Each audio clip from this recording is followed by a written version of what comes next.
এখানে নিয়ে নিয়েছি একটা গোটা লাউ, একদম খুব সুন্দর একটা জালি লাউ নিয়ে নিয়েছি। লাউটাকে এখন আমি কেটে নেব। আমি বটি দিয়ে লাউটাকে 2 খণ্ড করে নেব। দেখুন, এবার আমি লাউটাকে ছুলে নেব। এই লাউয়ের খোসাটা আমি রেখে দেব, লাউয়ের খোসাটা আমি ফেলবো না। এই লাউয়ের খোসাটা দিয়ে আমি একটা অন্যরকম রেসিপি তৈরি করে আপনাদের দেখাবো। লাউগুলোকে কেটে কেটে আমি জলের ভেতরে রেখে দেবো, যাতে লাউয়ের কষটা এর মধ্যে চলে যায়। আমি বাকি লাউটাকেও কেটে নেব, কেটে জলের মধ্যে দিয়ে দেব। লাউগুলোকে আমি ভালো করে ধুয়ে নেব, ধুয়ে একটা থালার মধ্যে রেখে দেব।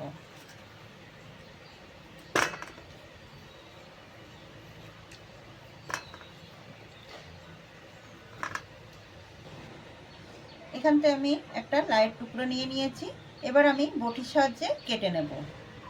লাউটাকে আমি এরকমভাবে ছোট ছোট করে কেটে নেব।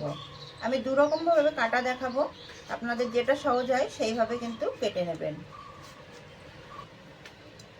এরকমভাবে লাউ কাটলে লাউয়ের খুব সুন্দরভাবে কোচানো যায়। দেখুন, একদম ঝিরিঝিরি করে কোটা যায়। আর লাউয়ের ঘন্টটা রান্না করলে খেতেও কিন্তু ভালো লাগে। দেখুন, এই যে আমি লাউগুলোকে কুচিয়ে নিয়েছি। এরকমভাবে আমি সব লাউগুলোকে কুচিয়ে নেব। দেখুন, হাতের সাহায্যে আমি এইভাবে ছোট ছোট করে লাউগুলোকে কেটে নিয়েছি। আপনারা আর এক রকমভাবেও কাটতে পারেন। লাউটাকে আপনারা এইভাবে গ্রেটারের সাহায্যে ঘষে নিতে পারেন। এইভাবে গ্রেটারের সাহায্যে ঘষে নিলে কিন্তু লাউটা একদম মিহিভাবে পড়ে। আর এইভাবে যদি আপনারা কুচিয়ে নেন সেটা কিন্তু বেশি ভালো হয়। যদি কাটতে না পারেন তাহলে আপনারা গ্রেটার দিয়ে কেটে নেবেন। কড়াই বসিয়ে দিয়েছি, এখানে আমি 2টো শুকনো লঙ্কা নিয়ে নিয়েছি। কড়াইয়ের ভেতরে দিয়ে দেব অল্প করে একটু ধনে, 1 চামচ জিরে। সবগুলোকে একটু ভালো করে নাড়িয়ে চাড়িয়ে ভেজে নেব।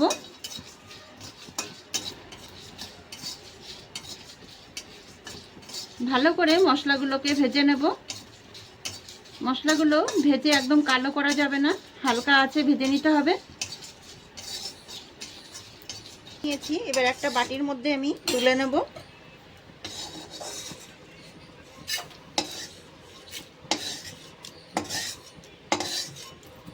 মশলাটাকে এবার কিছুটা ঠান্ডা করে নেব।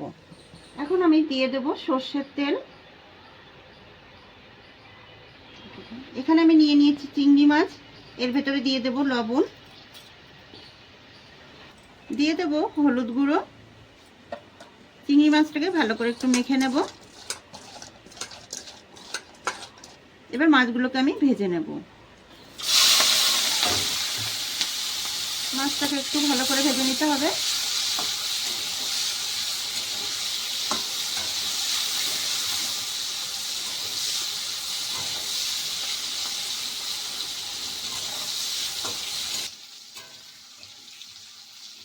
মাছটাকে খুব ভালো করে ভেজে নিয়েছি, এবার আমি একটা বাটির মধ্যে তুলে নেব।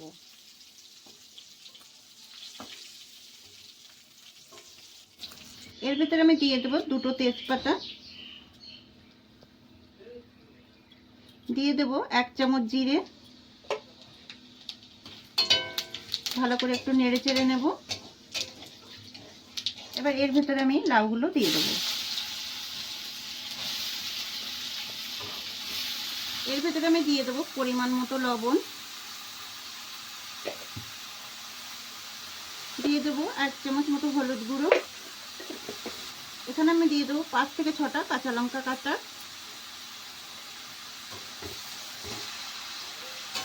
ভালো করে একটু নেড়ে চেড়ে নেব। ভালো করে নেড়ে চেড়ে নিয়েছি, এবার কিছু সময় ঢাকা দিয়ে রেখে দেব। একটা ঢাকনা দিয়ে ঢাকা দিয়ে দেব। ঢাকনাটাকে এবার উঠিয়ে নেব। ভালো করে একটু নেড়ে দেব। দেখুন, লাউটা কিন্তু অনেক গলে গেছে। এর ভেতরে আমি দিয়ে দেবো ভাজা চিংড়ি মাছটা। এর মধ্যে আমি দিয়ে দেবো স্বাদ মতো একটু চিনি। আপনারা যদি চিনিটা না খান তাহলে দেবেন না। এটা দিয়ে আর চিংড়ি মাছটা দিয়ে একটু নেড়ে চেড়ে নেব।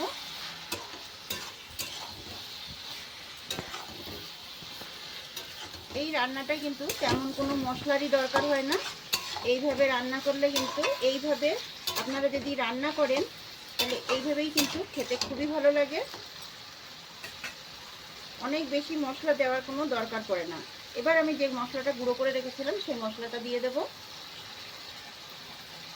আর এর ভেতরে আমি দিয়ে দেবো চালের গুঁড়ো। এবার ভালো করে নেড়ে চেড়ে নেব। যদি আপনারা গুঁড়ো মশলা দিতে চান আপনারা দিতে পারেন। আমি এখানে শুধু ভাজা মশলাটাই ব্যবহার করলাম।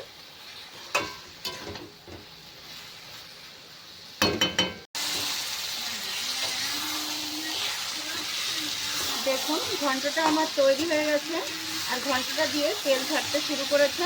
এবার আমি নামিয়ে নেব। একটুখানি ভালো করে নেড়ে চেড়ে নামিয়ে নিতে হবে। এবার একটা খুন্তির সাহায্যে আমি নামিয়ে নেব।